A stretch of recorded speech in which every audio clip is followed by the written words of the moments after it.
सही बुखारी हदीस नंबर 86। मेरे बेटो 84, 85 और 86 हदीस पर इमाम बुखारी रहमहुल्लाह ने एक ही बाब कायम किया है। बाब मन अजाब अल-फुतिया बिइशारतिल यद व रास।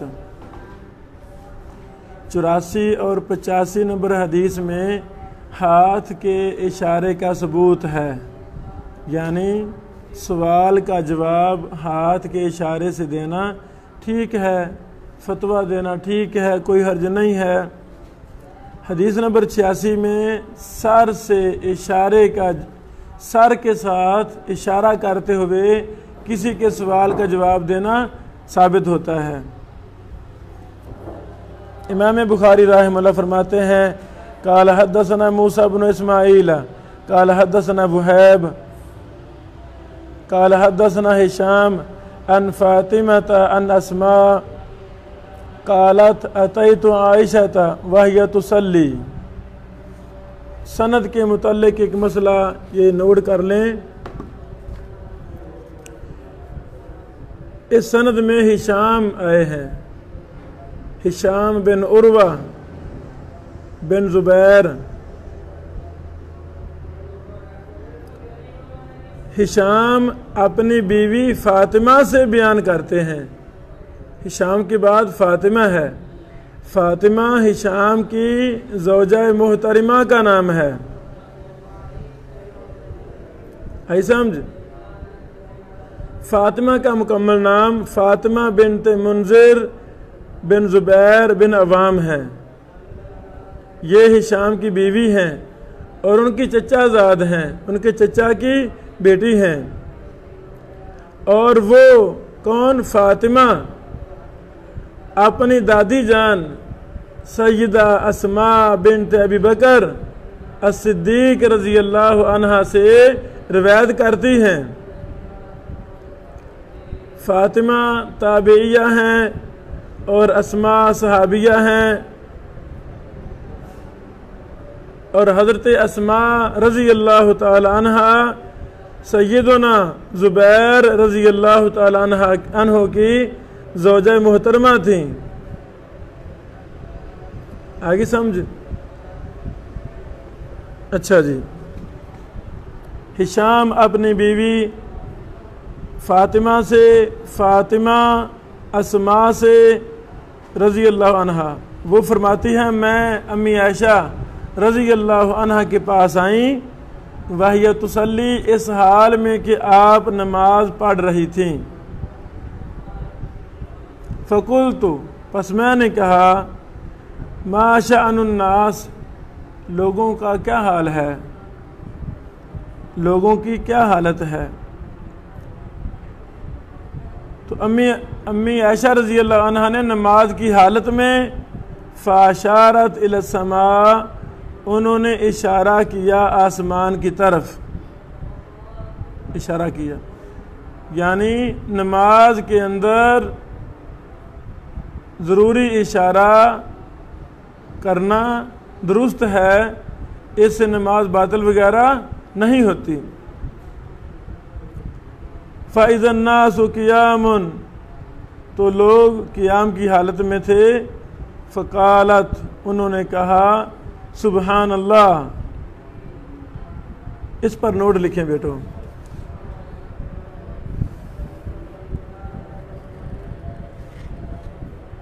फ़अशारत इला समा फ़इज़न नासु क़ियामुन फ़क़ालत सुबहान अल्लाह।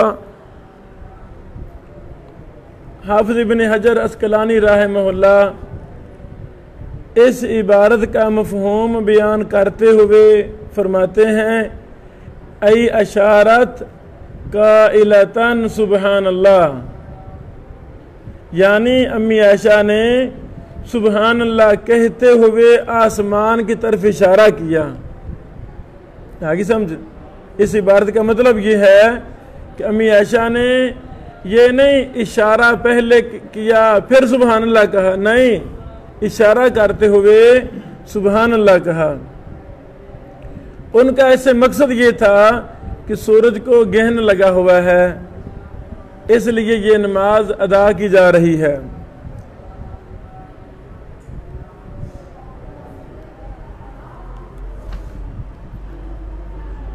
ऐनाम फ़अशारत बिरासी, कुल्तु मैंने कहा आयातुन, कुल्तु मैंने कहा आयातुन फ़अशारत बिरासिहा ऐनाम।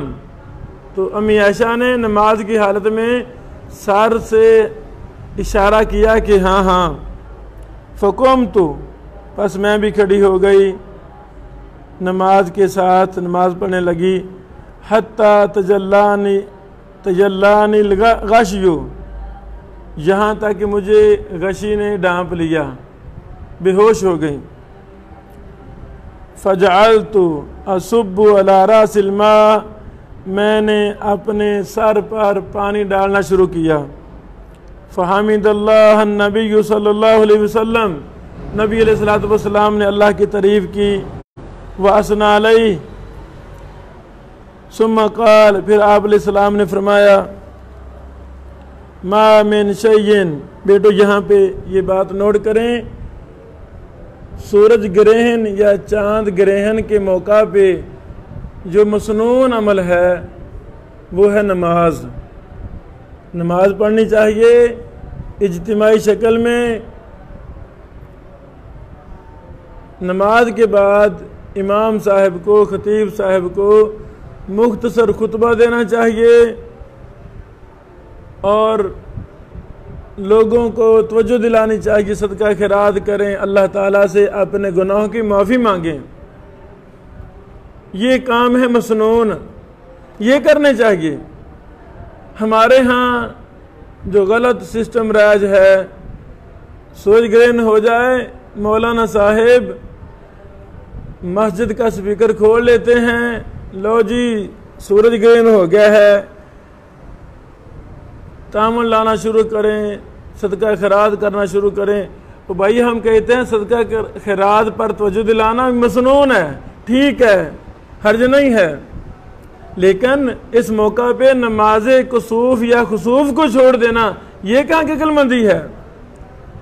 वो नहीं पढ़ते, नमाज नहीं पढ़ते। मैं कितने साथियों को जानता हूँ, उनको समझाया भी है, वो अल्लाह के बंदो जब सूरज ग्रहण लगे, चांद ग्रहण लगे, नमाज पढ़ाया करो, ऐलान किया करो, लो जी जल्दी आ जाएं, इतने बजे जमात खड़ी हो जाएगी नमाज कुसूफ की। वो तुम करते नहीं हो, चंदा इकट्ठा करना तुम्हें आता है, यानी ये तरीक़ेकार दुरुस्त नहीं है।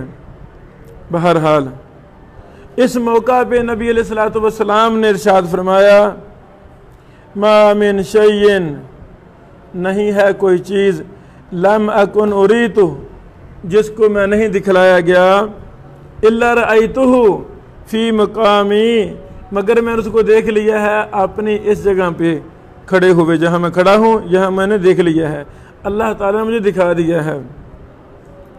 हत्तल जन्नह वन्नार, यहाँ तक जन्नत और जहन्नम भी, ये भी अल्लाह ने मुझे दिखला दी है। फ़ऊहिया इलैया, वही की गई मेरी तरफ, अन्नकुम तुफ्तनून फी कुबूरिकुम, कि तुम अपनी कब्रों में आजमाए जाओगे। इस मसला पर हमारा ईमान है कि कब्रों में आजमाइशें हक हैं, कब्र रोज़ा में रियाज़ुल जन्ना भी बन जाती है और ये जहन्नम के गढ़ों में से गड़ा भी है, अज़ाब कब्र हक है, इसमें कोई शक व शुबा नहीं है। जो जिनके अकल में, जिनके दीन में टेढ़ है, जो दीन से मजाक करना चाहते हैं, वो मुख्तलिफ बातें करते रहते हैं। तो उनमें बाद लोग ऐसे भी हैं जो अज़ाब कब्र का इनकार करते हैं। अल्लाह ताला जज़ाए खैर दे। डॉक्टर अबू जाबिर अब्दुल्ला दमानवी हाफिज़हुल्लाह कराची वाले, वो पहले शख्स हैं हमारे इल्म के मुताबिक जिन्होंने मुनकरीन अज़ाब कब्र को नथ डाल दी थी, उनसे मुनाज़रे किए, उनके खिलाफ किताबें लिखी, माशाअल्लाह। और ये हमारे ईमान का मसला है कि जो कब्र है, यही कब्र मोमिन के लिए राहत का सामान है, जन्नत की तरफ दरवाजे खुल जाते हैं। और जो बेदीन इंसान है, दीन से दूर है या काफिर है, उसके लिए ये जहन्नम का गढ़ है, यानी कब्र का अजाब हक है, इसमें कोई शक व शुबा नहीं। मिसला ओ करीबन ला अदरी अय्या ज़ालिक कालत अस्मा।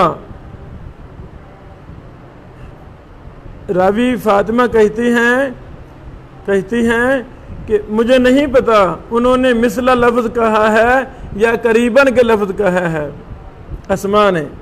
मिन फितनतिल मसीह दज्जाल, यानी मसीह दज्जाल का फितना करीब रूनमा होने वाला है। अल्लाहु अकबर।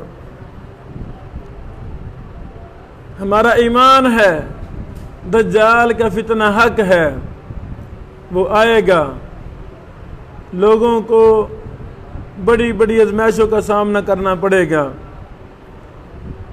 दज्जाल कब्र पर खड़ा होकर कहेगा आप खड़े हो जाएं, तो आगे से कब्र वाला खड़ा हो जाएगा, तो लोगों को मरूब करेगा, लोगों को समझाएगा देखो मैं खुदा हूँ।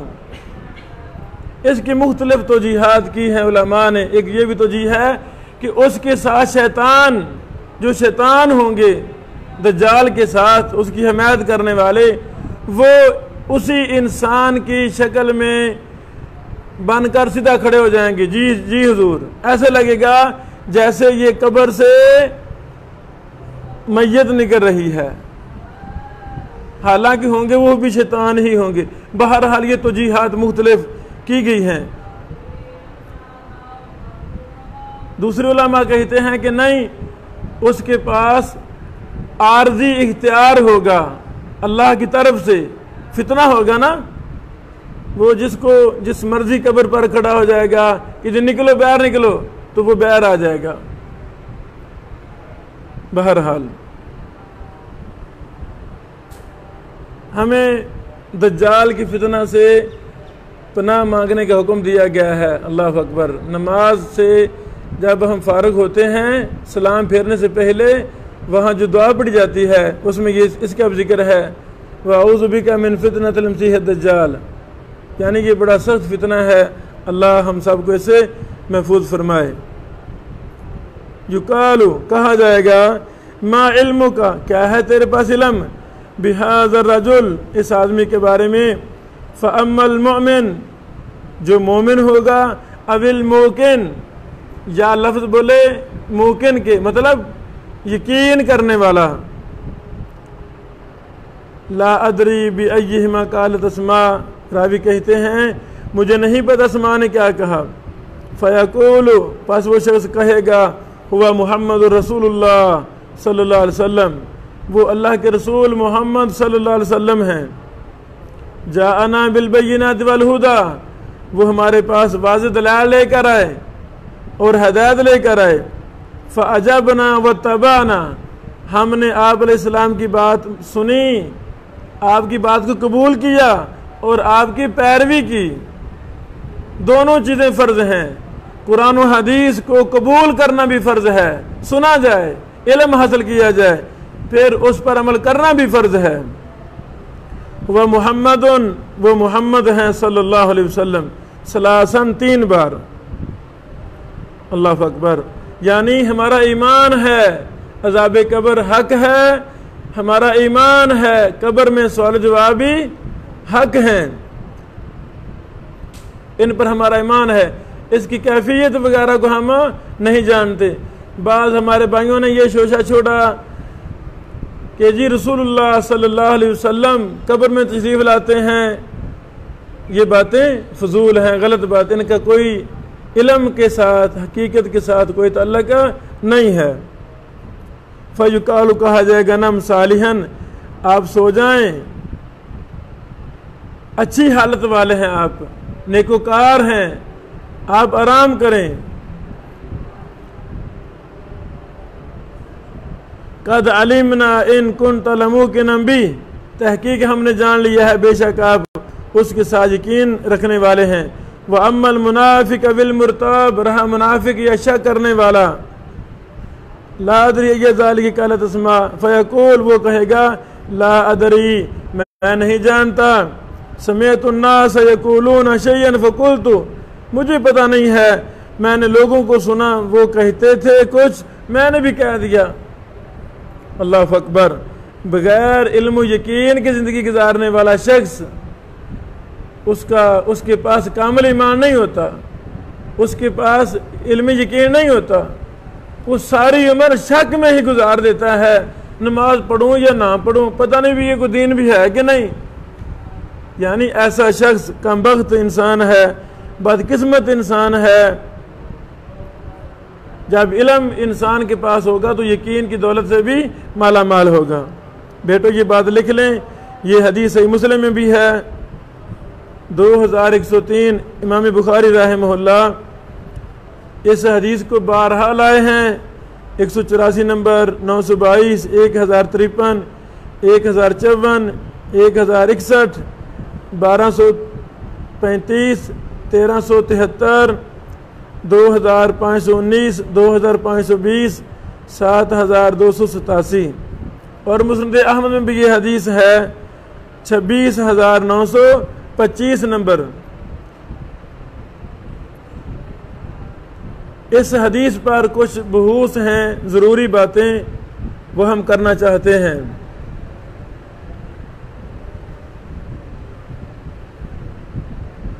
अल्लाह अकबर। पहली बात यह है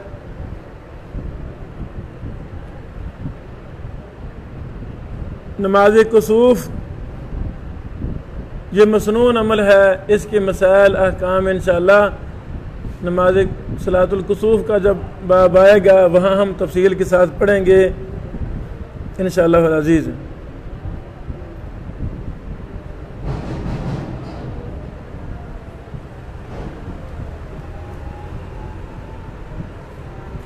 दूसरी बात यह है, मुल्ला अली कारी नहीं, अल्लामा ऐनी हनफी राहिमहुल्लाह ने उम्दतुल कारी जिल्द नंबर 2 सफ़र नंबर 94 में हाफिज इब्न हजर पर इतराज़ किया है। इब्न हजर रहमतुल्लाह ने फरमाया था ना, अशारत काइलतन सुबहान अल्लाह, इस पर इतराज़ किया है जो दुरुस्त नहीं है। ऐनी साहब रहमहुल्लाह ने बेजा इतराज़ात किए हैं, इब्न हजर पर ये इतराज़ भी दुरुस्त नहीं है।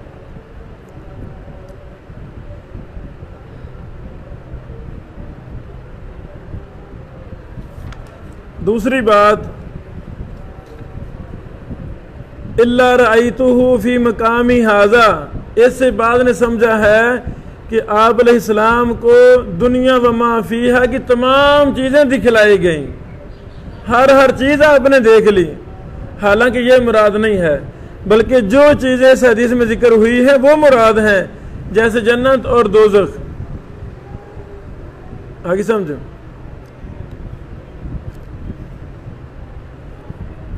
एक यहाँ यह भी मसला है कि क्या कब्र में काफिर से भी हिसाब लिया जाएगा कि मोमिन और मुनाफिक से हिसाब होगा। हाँ, राजी बात यही है, खाओ कि मोमिन हो, मुसलमान हो, मुनाफिक हो, काफिर हो, हर किसी से सवाल जवाब कब्र में होंगे, इस पर हमारा ईमान है। बाज़ उलमा का ये मौक़िफ़ है कि नहीं, काफिर का कब्र में हिसाब नहीं होता, उनकी बात दुरुस्त नहीं है। अल्लामा शनकीती रहमहुल्लाह ने अज़वाल बयान में इस पर मुफस्सल बहस की है। ये चंद बातें थी इस हदीस के मुतल्लिक। हम मुसलमान हैं, हमें कुरान और हदीस का इल्म बड़ी मेहनत से हासिल करना चाहिए। इस हदीस ये मसला भी साबित हुआ, जो मोमिन होगा, मोमिन शख्स होगा, जन्नती होगा, वो कब्र में आराम करेगा इंशाअल्लाह। नाम सालिहन का यही मतलब है कि सुकून की नींद सो जाएं, आराम की हालत में आप सो जाएं, आपको कोई परेशानी लाहिक नहीं होगी। अल्लाह अकबर। अल्लाह ताला हमें भी कब्र के अजाबों से महफूज फरमाए, फितना दज्जाल से महफूज फरमाए। जो हमारे साथिज़ा उलमा मुहद्दिसीन